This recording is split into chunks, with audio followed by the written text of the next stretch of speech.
On today's podcast, we're joined by Acclaimed music supervisor, Jennifer Smith, the creative force behind projects like Why Women Kill, Black Barbie, and Dancing with the Stars. Jennifer takes us inside the evolving landscape of music supervision, from the rise of streaming platforms to navigating technology and trends that are changing the game. She also shares the biggest misconceptions about the role, what it really takes to place your music in film and TV, and reveals how her background in theater shapes her approach to storytelling through sound. Whether you're an artist looking to break into sync or simply fascinated by the business, this is an episode you can't afford to miss. Insiders, are you ready? Welcome to MUBUTV's Music Business Insider Podcast, where our mission is to educate, empower, and engage artists and music business professionals who are dedicated to having a successful career in the new music industry. Here are your hosts, Rich Ezra and Eric Knight. Welcome back, Insiders, to another episode of the MUBUTV Music Business Insider Podcast, where our mission is to educate, empower, and engage your music career. On today's episode, we sit down with the acclaimed music supervisor, Jennifer Smith, whose work spans from major scripted series like Why Women Kill to groundbreaking documentaries like Black Barbie. Jennifer shares her insights into the ever-changing landscape of music supervision, from the impact of new technology and streaming platforms to the essential business savvy needed to thrive in this industry. We dive deep into the biggest misconceptions about what a music supervisor really does. Trust us, it's so much more than just playlisting all day. Her creative process for matching music to story, and why authenticity and relationships matter more now than ever. And if you're an artist or a songwriter looking to break into the world of sync, Jennifer offers practical advice on how to get your business buttoned up, build meaningful relationships, and stay true to your voice. Whether you're interested in the art and business of music supervision, or just want to know how legendary sync deals happen behind the scenes, this episode is packed with invaluable wisdom for both music creators and filmmakers alike. You won't want to miss a single moment. But first, a word from our sponsor. Hey, Insiders! Are you an aspiring musician, artist, band, or future music business professional looking to take your career to the next level? Well, look no further. At MUBUTV, we offer personalized career counseling and coaching designed specifically for folks like you. Imagine having both of us by your side, guiding you through every step of your music journey. Our sessions are tailored to meet your unique needs, focusing on critical aspects of your music career, such as refining your songs, defining your artist story, identifying your target audience, and enhancing your social media presence, just to name a few. Whether you're just starting out or looking to elevate your existing career, we've got you covered. Our comprehensive approach ensures you get insights on everything from live shows to branding and marketing strategies. We understand that every artist is unique. That's why our coaching is personalized just for you. And here's the best part. We offer flexible coaching packages that fit any budget. Choose from individual sessions ranging from 30 to 90 minutes, or save with our discounted 4-session packages. Experience custom sessions designed to enhance your music career, with opportunities for greater savings when you choose bundled sessions. Investing in your musical journey has never been more accessible. Imagine the clarity and direction you'll gain after just one session. The feedback on your songs, the strategies to grow your audience, and the confidence to perform live, all tailored just for you. So why wait? Don't let uncertainty hold you back. Join us for your free 15-minute discovery call at book.mubutv.com for a transformative coaching experience that will elevate your music career. That's book.mubutv.com.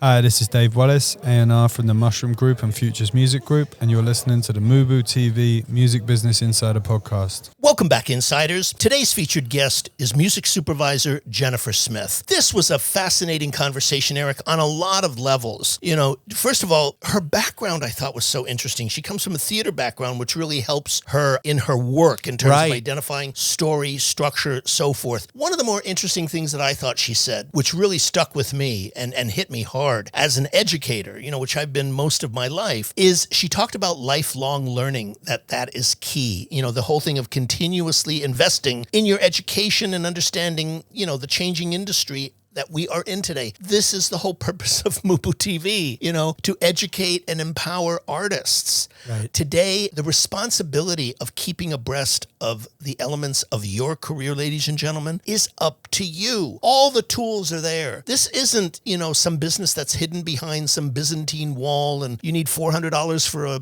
billboard subscription. It's all available to you, but you must commit to learning it. It will come to you, but you must commit to learning. That's the number one thing. No one, and I know Eric and I have said this to you many times, no manager, no agent, no producer, no label is going to do it for you. And I love that she emphasized that. Yeah, that was a great point. Also, I thought one of the points, which it's ironic because this is something that I'm actually working on right now, actually using your directories, Rich, with the film and TV music guide. I'm actually soliciting for sync agents to represent my music catalog. And this is one of the points that she brought up about how sync agents can help. For newcomers, working with sync agents is a great way to get your music placed. They manage the relationships and ensure you're ready for placements. And, I don't have that kind of time, as you know, Rich. That I don't have that kind of time to be dealing with that. So I rather let professionals that know that world. It's like, I don't become a plumber. I go and I hire a plumber because I'm not a plumber. So why would I do that in the sync world? Same concept here, but it's a great way to get broken into the industry, and they know the ins and outs. And obviously your music will be cleared in advance, so they know that when they're pitching it, that it's already free and clear. So I think this is a great point for people that are just starting out, that feel if their catalog is strong enough for film and TV placements, it's another avenue to get your music placed. Absolutely. And, you also bring up a really important point with this, in that you have to have all of your dotted I's and crossed T's. Crossed Yep. T's. I mean, what you bring up is actually that process of getting your music vetted in a sense, and having all of those elements done. And that's a very, very important component. And with that, insiders, sit back, relax, and enjoy our featured conversation coming to you live from Muse Expo 2025 with Jennifer Smith. Jennifer, welcome to the show. Hi, thank you so much for having me. Thank you so much for coming in and doing it.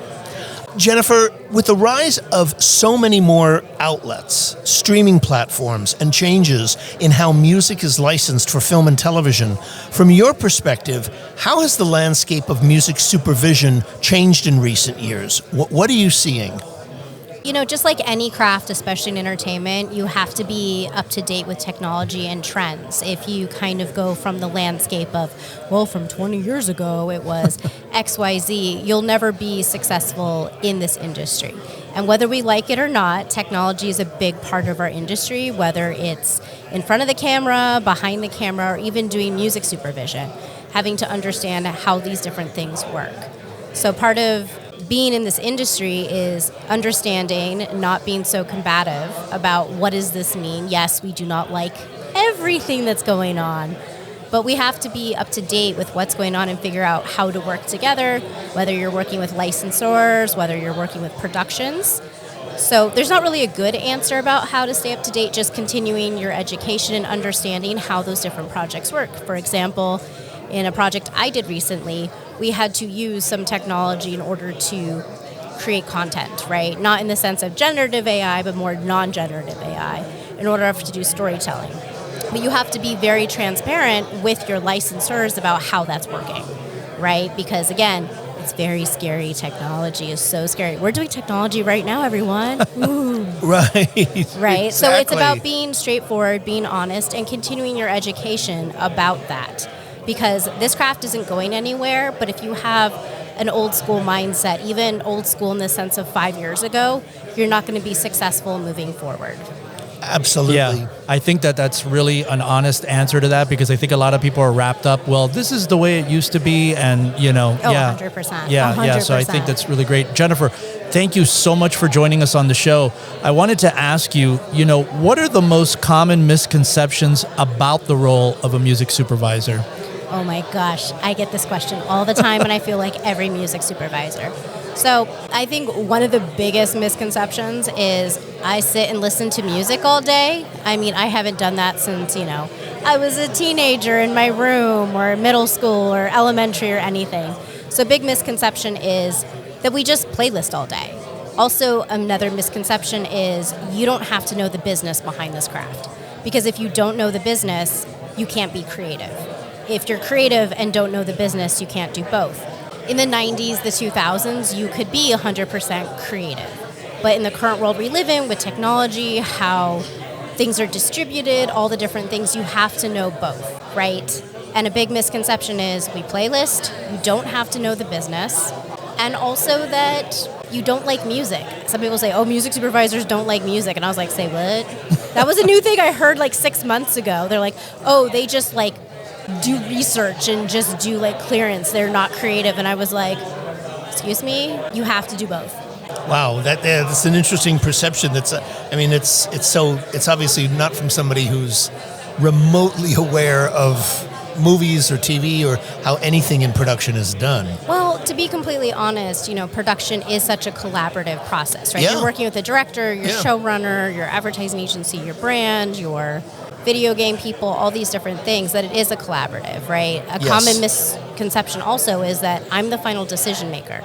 I am part of a team that upholds a bigger vision. Yes. Right? And I can put my creativity within that vision, but at the end of the day, it's about the vision creatively as a team being upheld by the person, whether it's the director, whether it's the showrunner, whether it's the brand, whether it's, whatever decision makers are. And that's another misconception, that I'm the final decision maker. No, but again, if you don't know the business, how can I be part of that collaborative process? If I'm like, here you go, yeah, no problem, this Pink Floyd song will clear in our budget at an indie film. Yeah, because I listen to music and my dad's records all day, obviously. Right?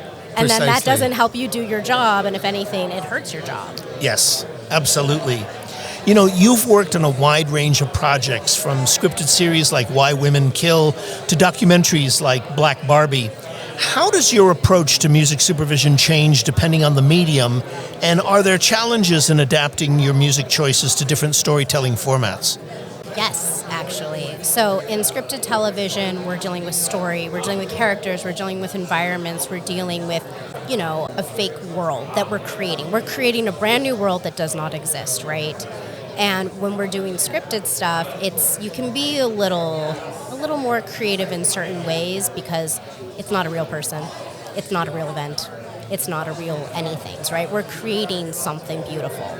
In documentary, you're dealing with real people with real stories. And especially in Black Barbie, you had to be so careful because someone is saying their truth. And with music, we have a responsibility, especially in documentary, to let someone say their truth and not try to change and create something that doesn't exist. And sometimes, especially in documentary, having someone's truth means let it breathe, no music, right? If someone is saying their story and they're having a moment and they get emotional, I don't need emotional music, because that is a real person telling something. Versus a scripted thing, maybe an actor was having a bad day, or the director wasn't really getting what they needed, or it wasn't the right director for that project, and the music needs to help the performance kind of tell that emotion a little bit more versus a real person and their real truth. So you really have to look at the story, the characters, the environment, the creativity, and what is the truth we're trying to say? Is it from a character point of view? Is it from a real person point of view? And you can't do them both the same way. Got it. Okay, great. Jennifer, given your background in theater, how does your understanding of narrative structure and character development inform your music supervision work in film and television? Do you approach these mediums differently from a musical perspective? I always say one of my superpowers is the fact I came from a theater background. Because in theater, right, we have one stage. We're creating characters, stories, music, all these different things. And also, let's be real, theater is definitely on a budget, right? Super bougie on a budget. Even Broadways are super bougie on a budget, let's be real. And you have to create these different things. So you have to be creative and scrappy and say, how can one thing be three things, right, at the same time? And with music, what are those things that it could be? So my theater background really helps me figure out that stuff to also create continuity, because if you're an audience member in theater, you have to have that continuity. It can't change, because then you're changing the story. So I look at that for TV and film as well. In Why Women Kill, we had a character, Claire de Lune, right? Everyone's like, oh, I know that song. I think I listened to probably 300 versions to find the right version, because it had to hit all the different character tones that were coming up through the season that the audience doesn't know yet. right? It had to be able to bend in certain ways later down the road. I can't just be like, I like this Claire de Lune for season, for episode 1. And for episode 6, let's use this one. No, because the audience is creating an emotional connection to that one recording. It's the same thing in theater. Got it. Okay. No, that makes complete sense. And your background, I guess, does give you that Advantage and sensibility to really understanding that. Let me ask you, when selecting music for your projects, beyond the creative, what other factors are informing your musical choices for a project?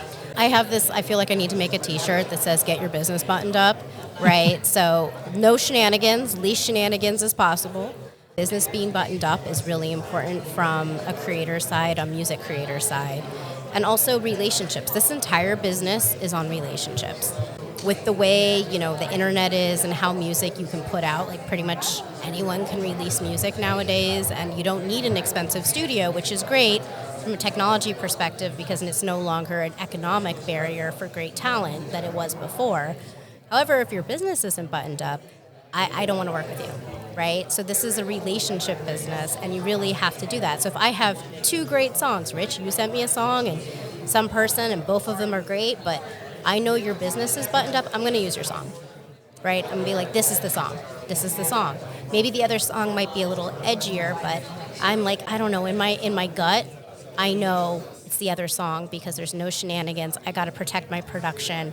I got to protect the vision. There's so many layers that go into it. It's a level of trust. It is. This entire business is relationships, right? Everyone wants to work with the people that are honest, that are nice. No one wants to work with mean people. I don't want to work with mean people. You don't want to work with mean people. You also want to work with people that are honest. And even if you're like, hey, Jen, I'm so sorry that song I sent you, turns out it has an uncleared sample. I'm still going to come back to you because you were honest with me. But, just be honest. And those things do make a difference, the continuing relationships. Yeah, it makes total sense. Absolutely. Yeah. Jennifer, what are the best avenues that you recommend for artists and songwriters to place music into film, television, and other visual media? Could you describe what you mean by avenues? That's so broad. What are the best, places where you recommend that, artists and songwriters, can place music? I mean, is there any particular, do you usually like to work directly with artists, or do you work with like music libraries, things of that nature? What are your preferences? So for me, again, I mentioned business, right? Your business being buttoned up, and this is a relationship business, is, sync agents are a really good way for artists to find that because they have pre-existing relationships. They can make sure your business is buttoned up if they have questions, which then continues these different relationships. For me, I also have direct relationships with writers and artists and sync agents and labels and publishers and managers, music managers and music agents. And I've been in this business a very long time. So it's just, I guess, my contact database. But for me, especially if you're just trying to break in the industry, be a human, please. Please be a human and, start to build a relationship and maybe get your stuff together before you do that initial reach out. You only get one first impression, so make sure you put your best foot forward. Don't rush the process. And also, I always say this, just because you're not getting sync placements doesn't mean your music's horrible, because you can't dictate where the market is, right? Maybe this year they greenlight all hip-hop shows and you don't do hip-hop. Or you do hip-hop and it's all rock, or you never know. So stay to your authentic voice and your truth, and those opportunities will come. Just stay your own course. Don't try to fit into someone else's mold that you're not. Because as someone who listens to her own music to pull, I always know when it's not your real authentic voice. If you're like, I'm going to write a song about home, but that's not your thing, I can hear the lyrics are inauthentic, your voice, the production, it doesn't feel real. Music is a storytelling mechanism. I use it to tell stories. My story brings an audience to your music. My music brings an audience to your story. Also, I want to be like, look what I did for that artist. Like, I was able to put that song in that created, a fan base, and then they say had 100 people at their show. Then it goes to 200, 300, arenas. Like, how beautiful is that? But when you give me something that's fake, yeah, I'm not interested. Hey, insiders, we hope that you've been enjoying our featured conversation. Stay tuned because we've got so much value coming your way. But before we dive back in, a word from our sponsor. Hey, Eric, as an artist, what do you find are the most challenging aspects to a music career, especially when you're starting out? Well, I think one of the first things is just trying to get the direction of who you are as an artist, where you want to go, where you want to be. And, we've talked about it on the show a lot. Who is your target audience? Who you are? What do you stand for? What do you believe in? What do you think would resonate with an audience? And so those are some of the things that I would feel being a new artist. Obviously, what I know now is different because I know these things, but for people that are out there like our audience that don't have necessarily any direction to go would be the first things that I would start off with. And having the songs that Absolutely. incorporate those elements that you're speaking of into it. That's so important today. Yeah, and I think that's one of the reasons why we started MUBUTV and why we started this new consulting service that we're offering to all of our insiders out there, because that is another one of the big things. I mean, that is the big thing, is like having the great songs. That's what it really starts off. Our friend Don Grierson always said, it always starts with a great song. So that's probably, besides putting together what your audience and what your target audience is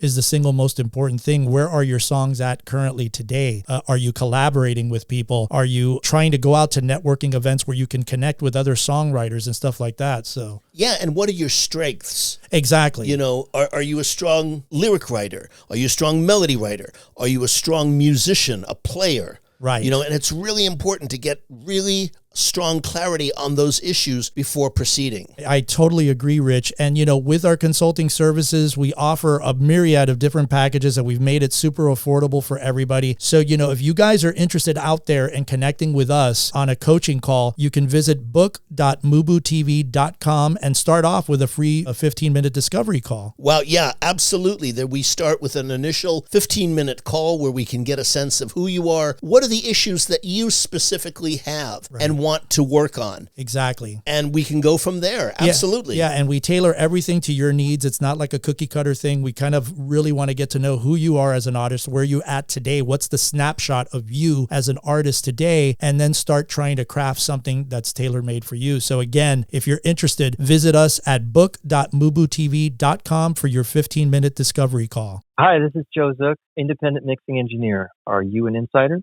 I am. Subscribe now. Yeah, we always talk about that on the show, about not being authentic and trying to write songs for, it's like learn your wheelhouse and do that, stick with that. Yeah, and be committed to that. Yeah, exactly. And also, I can hear in your vocal that it's not real, because guess what? I don't believe a word you're saying.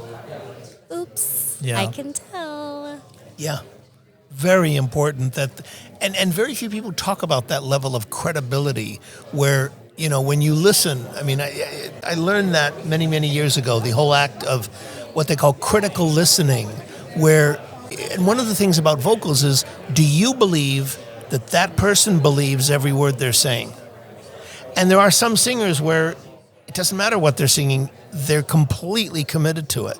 And you get that on a cellular level. You get that they're committed. And then there's others that are just, and they can have great voices and still what you're talking about reads through. It you can hear it. It's not authentic. It's not authentic. It's like me saying, I love you. Or, you might inform your voice. Right. I love you. It's just like acting. It's the same thing where you have to create a connection with your audience. If you're a singer, it's musically and vocally to what's around you. If it's an actor, it's, many more things. And even with a singer on stage, right? You go to a piano, Lady Gaga goes to piano, everyone's like, oh my gosh, right? She's not going to, have a disconnect between something she says. Right, precisely. You've worked on a lot of large productions like Dancing with the Stars and independent projects like, Uncharted. Do you approach music supervision differently for big budget productions versus small, independent projects? And if so, what are the opportunities and challenges that you face with each? So big productions, a lot of people have this misconception. Just because it's a big production, it's easier. It's actually not, because every project has a schedule, has a budget. I don't dictate the budget, y'all. I wish I did, because then I'd just be like, this is great. I can just pay people amazingly.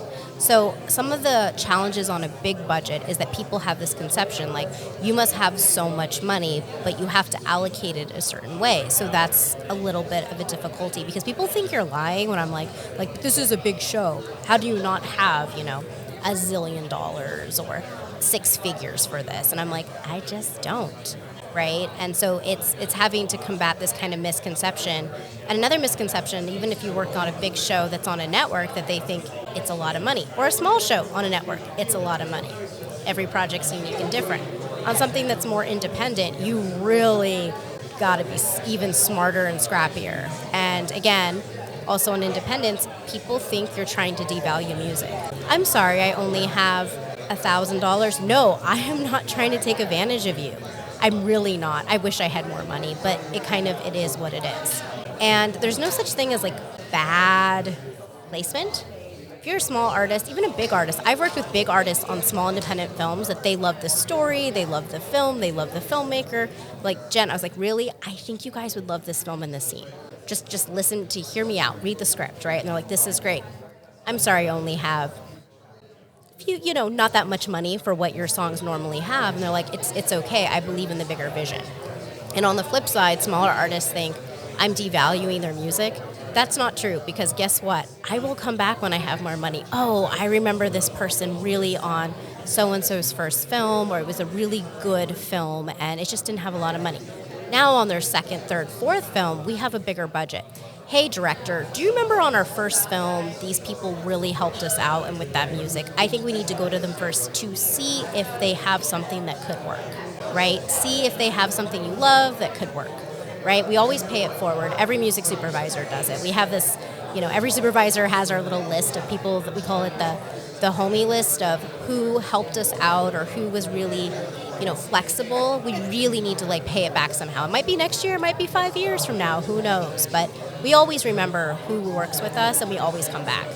Yeah, it's so interesting hearing you speak about that. I remember there was a British television producer, small show out of England, that got a Taylor Swift sync and master, all in one, because she liked the show. She charged them whatever they had, the $1,000 or $1,500 or whatever, but she liked the show. I mean, Jack Black has that famous story in School of Rock where he tells, how they did the special letter or the special video to Jimmy Page, and they approved it. Yeah. And they, you can count on one hand how many times they've allowed a Led Zeppelin song, Master, to be used in a movie, and they allowed it. Yeah, exactly. And it's also my job to know maybe what writers, what artists might personally like this, right? So I might work on a film that deals with a certain subject. I know that artist is a big advocate. They have a nonprofit that goes with those things, and I'll say to the director, I have a crazy idea. I pitch my idea and they say, Jen, you're absolutely insane. I was like, I know, that's why you hired me. Yeah. And then I go and then I have a conversation with the label, with management, with the publisher, do the pitch, do all that. And they're like, no, I think this is a great opportunity for them. Read the script, let's go from there. And you just never know. Yeah. One of the worst that happens is they say, unfortunately, we don't have the time for this. This isn't something in alignment with us, or, we just don't have time. Okay, thank you so much for your time, but I'll still be back at another time.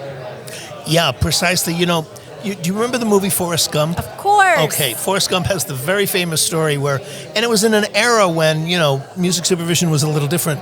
Bob Zemeckis, who directed that movie, held countless screenings because of all the music he used.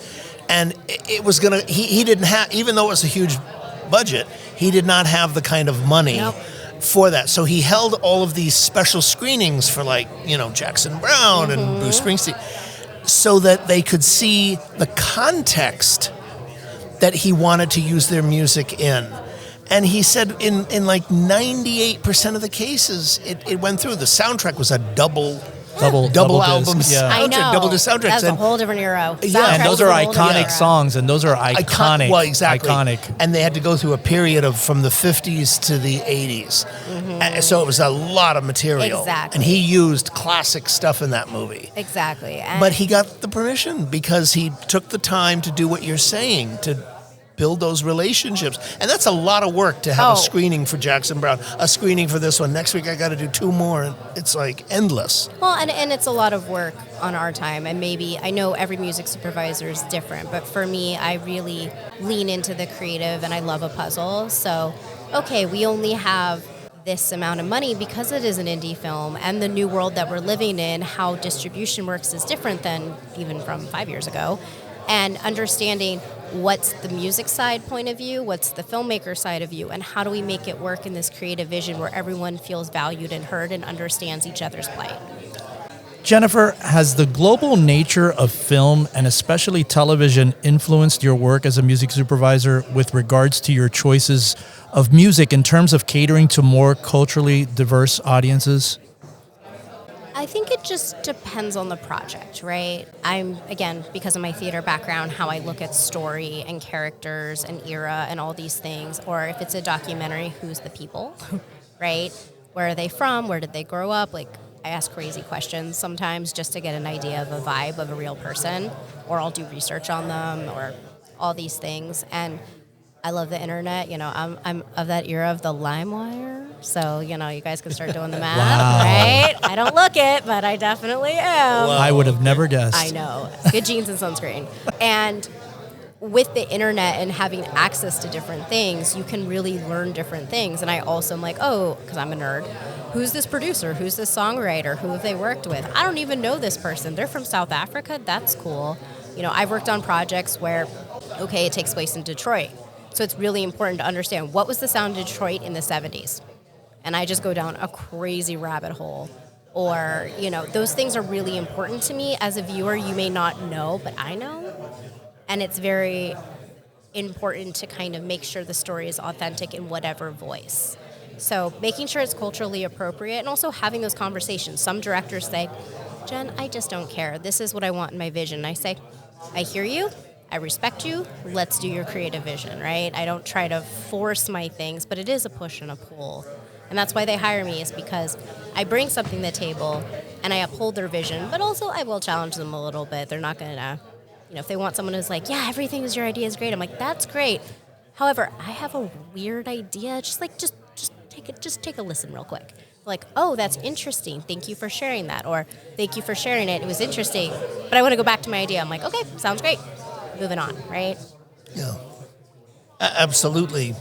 Let me ask you, Jennifer, throughout your life, have there been any books or movies or documentaries that have been particularly inspirational to you, professionally speaking, that you can recommend to our audience? So I would say just listening to music. Again, I'm older than probably a lot of people and a lot of people, especially in the industry. And I didn't have resources that exist like it does now. And it's amazing, these different opportunities and resources and all this. I didn't have it. So for me, I grew up watching a lot of film, right? I'm an old Hollywood film watching gal. I've watched a lot of movies. I love soundtracks. I love music. I grew up with music before the internet, so I used to go to a lot of shows. My dad and I still go to concerts together. That's what we've always been doing. I love going to record stores. Every time I travel, I go into the local record store, whatever country or city, and I just go through things and I talk to people. My favorite part is old school research, right? That's just who I am. I would say what inspired me was watching movies. Like, my mentor, Bonnie Greenberg, hates that I tell this story.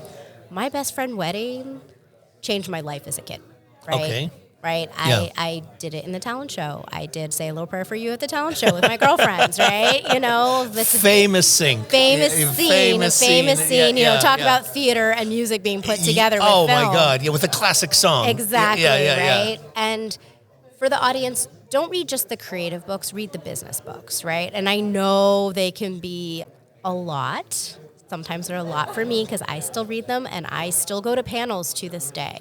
I go to CCC panels, even though sometimes I'm like, I don't know what anyone's talking about. I always am asking people, I'm keeping my education up.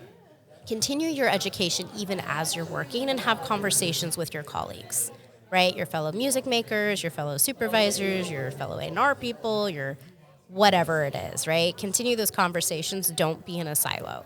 So I guess that'd be my advice from an educational point of view. There's a zillion great books, but don't just read the creative books. Read the business books. I read Billboard every morning. I read Music Business Worldwide every morning, right? It's just to kind of get an idea.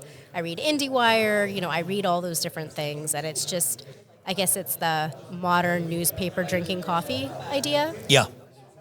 Absolutely. Yeah. I read Rolling Stone. I read Variety, Hollywood Reporter, you know, things that are with my craft, not just music. Right. Music Business Worldwide, all of it. Sticking with the educational thread, as someone who teaches music supervision, how do you see the next generation of music supervisors shaping the industry? What, skills or attributes do you think are becoming increasingly important in this evolving field? I see with the next generation that this is actually going to sound a little strange. They're swinging back towards the other way, right? Where they are asking a lot of critical questions as opposed to just saying status quo, right? I grew up asking critical questions. My students ask critical questions. They look at things from a different lens, a different eye, and that's really great. Also, they grew up with technology. Someone like me that's like, okay, I'm going to watch a YouTube video to figure out how to use something. It's that classic, they just grew up, they grew up with a cell phone in their hands, right? I didn't have a cell phone until I was way older because it was a new technology back then, right? So the next generation, I think, are going to be changing different ways of critical thinking and also pushing back.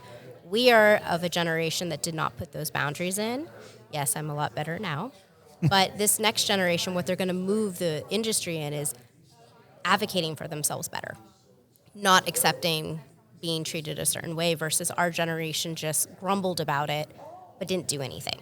So the next generation between technology, advocacy for themselves, also the people around them a little bit easier, and also looking back, a lot of these students are really interested in how music was created from the past. They're over the TikTok world. They're over the fake production. Like, they pick up an instrument. It's crazy. It's wonderful.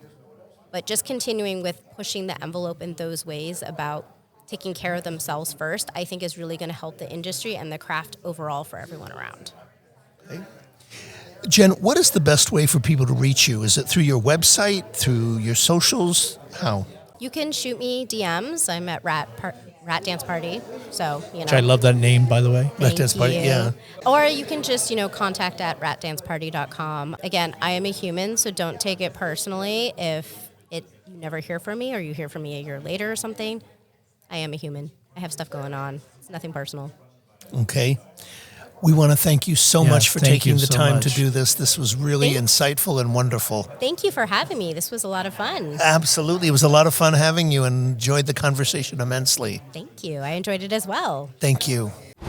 Such great information. Wow. Yeah. She talked about a lot of things that aren't often spoken about in conversations like this. Nuanced things, but, things that are a lot of practical great advice. Absolutely. Things that are very, very important. One of the things that I thought that she talked about, which is emphasized a lot, but it can't be emphasized enough, is the whole factor of, what elements beyond creative inform her choices. And she talked about, the business being buttoned up is really important from a creator's side. The entire business is built on relationships, she talked about. That is such an important thing. If you and so many of our guests, if you recall, Eric, all the music supervisors that we've talked about have spoken about, what happens when something is in a song that shouldn't be, it's not cleared, you're on a dubbing state, and it's the whole process comes to a halt. More importantly, for you ladies and gentlemen listening, to all of our insiders, it destroys your relationships forever. Right. In that community. That's a very small community, truthfully speaking. And you will be blacklisted if you pull something like that where you have, a co-writer that you didn't tell them about. You have a sample that you didn't, clear. Exactly. This kind of thing, it sounds maybe insignificant to say in a sentence, but it's very, very, very important when you're talking about placing music into film and television and representing it as your own. And that's why I spoke about earlier when we started the episode about the whole importance of maybe getting a sync agent involved, because they will go through that process of making sure everything is vetted, all the songwriters, anything that you have to reveal will be done up front. So by the time they start pitching, they know that that stuff is free and clear. And it's a great segue what you were talking about with your point, because I thought one of the things that she came up was with, what advice did she have for artists seeking sync placements? And it was exactly what you just said. You only get one first impression. So make sure you put your best foot forward. Just because you're not getting sync placements doesn't mean that your music's horrible. Stay true to your authentic voice and your truth, and those opportunities will come. And it's a really, really important fact that she brought up. Absolutely. And a lot of that comes down to, Eric, as you well know, learning your craft. Yep. Being committed to what you're doing here. That's a very, very important point. Remember, this is not just a job. It's a career. It's a life.